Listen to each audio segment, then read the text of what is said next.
Shalom, selamat pagi jemaat yang dikasihi oleh Tuhan Yesus Kristus. Sebelum kita menjalani akan aktivitas kita pada hari ini, marilah kita menerima firman Tuhan yang akan kita baca dan renungkan. Tapi terlebih dahulu kita berdoa. Mari kita berdoa. Kami sungguh bersyukur kepadamu Tuhan atas kebaikan-Mu yang tetap memberikan kami kehidupan sampai dengan saat ini. Terima kasih Engkau telah menyertai kami juga di hari-hari yang sebelumnya.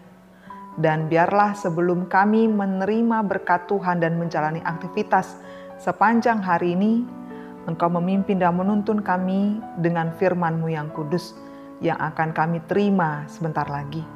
Kuasailah hati dan pikiran kami ya Tuhan, dan biarlah Roh Kudus memenuhi kami. Dalam nama Yesus kami memohon kepadamu. Amin. Jemaat yang terkasih dalam nama Tuhan Yesus Kristus, firman Tuhan yang akan kita renungkan pada hari ini, yaitu hari Jumat tanggal 30 April tahun 2021, tertulis dari Matius 18 ayat 14. Matius 18 ayat 14, demikian bunyinya. Demikian juga Bapamu yang di surga tidak menghendaki supaya seorang pun dari anak-anak ini hilang. Sekali lagi, demikian juga Bapamu yang di surga tidak menghendaki supaya seorang pun dari anak-anak ini hilang. Demikian firman Tuhan. Jemaat yang terkasih dalam nama Tuhan Yesus Kristus, Tuhan Yesus sering memberikan perumpamaan atau ilustrasi bagaimana sayang atau kasihnya Tuhan yang besar kepada kita. Diibaratkan Dia adalah seorang bapa kepada kita anak-anaknya, ataupun seorang gembala kepada kita domba-dombanya. Firman Tuhan pada hari ini dari satu perikop dari ayat 12 sampai ayat 14 ini menceritakan tentang bagaimana Tuhan Allah atau Tuhan Yesus Kristus mencari akan domba yang tersesat. Diumpamakan ada 100 domba yang digembalakan oleh seorang gembala.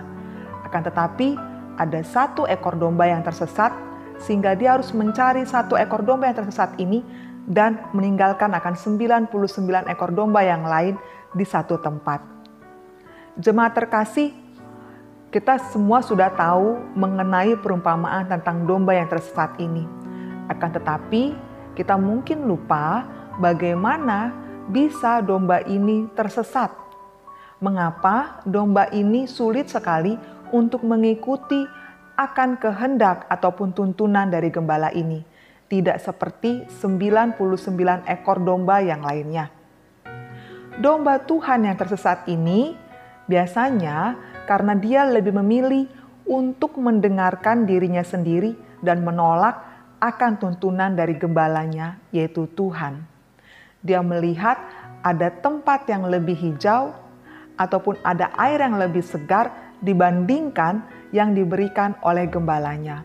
Itu pikiran dari domba ini, sehingga dia selalu memilih akan jalannya sendiri. Domba yang tersesat ini biasanya merasa diri lebih pintar dari gembalanya dan merasa tidak memerlukan akan gembalanya. Dia merasa lebih tahu mana yang terbaik untuk dirinya.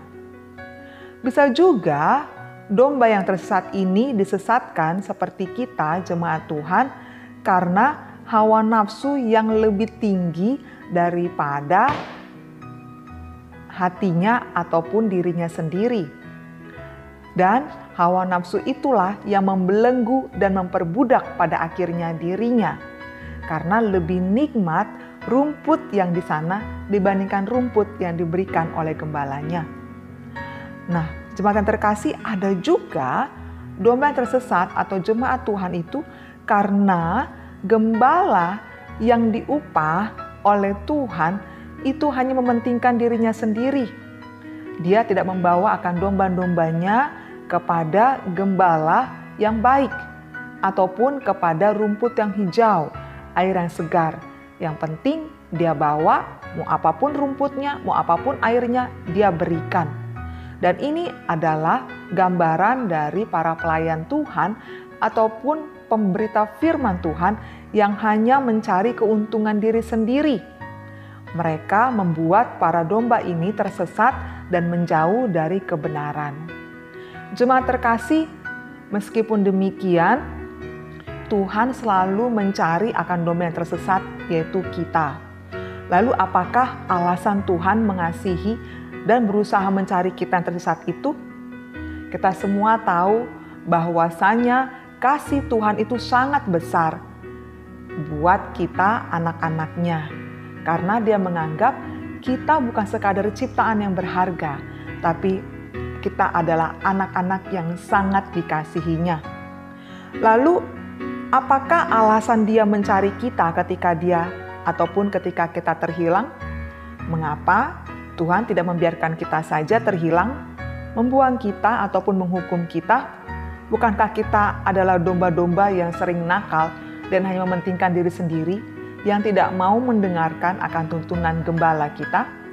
Bukankah kita lebih pantas untuk menerima hukuman, yaitu dimangsa oleh binatang buas di luar sana? Jemaat terkasih, kita ini seperti diibaratkan seorang budak ataupun seseorang yang telah dibebaskan oleh tuannya dan dipelihara hidupnya. Tetapi kita bukannya berterima kasih, malah kita memukul akan Tuhan yang telah menolong kita itu. Kita merampok, kita menghina, bahkan kita menghujat akan dirinya. Bahkan ada juga yang menyakiti dengan sangat akan Tuhan yang telah menolong kita itu. Tetapi Tuhan tetap melihat kita seperti seekor domba kecil yang tersesat. Dan Tuhan sangat sabar sekali menuntun akan kita, mengajar akan kita. Padahal kalau dilihat, kita sebenarnya bukan seperti domba, tetapi seperti serigala yang buas, serigala yang siap untuk merampok, mengoyak, dan membunuh siapapun demi kepentingan diri kita sendiri. Tetapi Tuhan mencari kita seperti seorang gembala yang mencari domba yang sangat dikasihinya, bukan mencari serigala yang buas. Dia tidak datang dengan senjata, tapi dia datang dengan hati yang penuh kasih dan seruan yang dengan lembut memanggil kita untuk pulang. Lalu bagaimana Tuhan memanggil kita kembali yang telah tersesat? Dia memanggil kita bisa melalui teguran, melalui firman-Nya. Dia memberikan juga kepada kita hati yang tidak damai dan tentram. Bila mana kita telah memberontak ataupun menolak Dia ataupun melakukan akan dosa. Dia akan memberikan tegurannya yang keras dan juga peringatannya yang menggetarkan akan hati kita sehingga kita bertobat. Dia memberikan hajaran, teguran keras, seruan peringatan, panggilan yang lemah lembut, pukulan tongkat, apapun supaya domba itu ataupun kita bisa kembali pulang. Jemaat terkasih, apakah kita merasa sebagai domba yang tersesat atau terhilang? Karena setiap orang yang menjauhi Tuhan, menjauhi persekutuan, menjauhi kebenaran firman, menjauhi kehidupan doa yang intim dengan Tuhan, dia dikatakan sedang terhilang. Karena itu celakalah orang yang terhilang, tetapi dia tidak sadar kalau dia sedang terhilang. Namun, diberkatilah orang yang sadar dia sedang terhilang.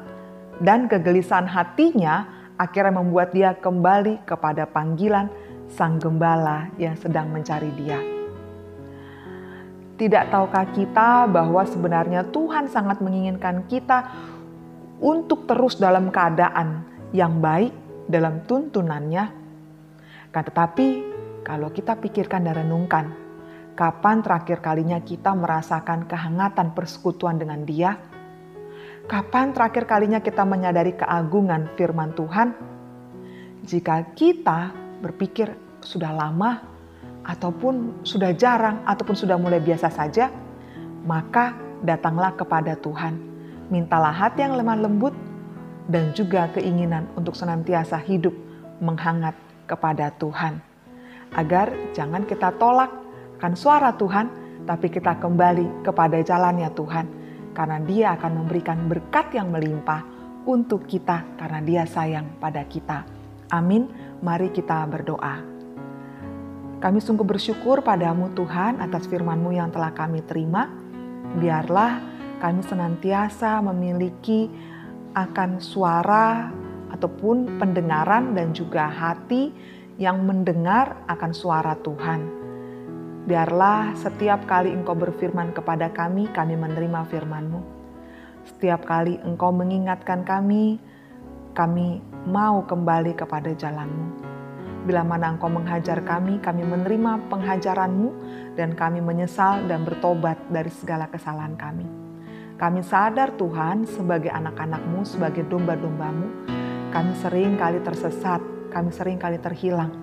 Karena itu Tuhan, biarlah kami kembali kepada jalan-Mu, kepada firman-Mu. Segala kekhawatiran, ketakutan kami, keinginan ataupun hawa nafsu kami yang membuat kami menjauh dari-Mu, yang membuat kami menjadi tidak percaya ataupun ragu padamu, yang membuat kami memiliki hati yang biasa dengan-Mu. Kiranya Engkau mengampuni kami dan kembali menerima kami berjalan dalam tuntunan-Mu Tuhan.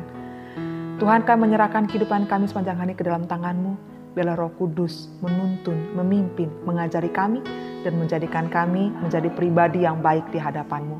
Terpujilah nama-Mu yang kudus, dalam nama Yesus kami mohon kepadamu. Amin. Kasih karunia dari Tuhan Yesus Kristus dan anugerah dari Allah Bapa dan persekutuan dari Roh Kudus kiranya menyertai kamu sekalian. Amin. Kiranya Tuhan senantiasa memimpin kita, menuntun kita dalam jalan-jalannya, sehingga kita domba-dombanya tetap hidup di dalam Dia, Gembala yang agung. Amin. Tuhan memberkati. Salam sehat.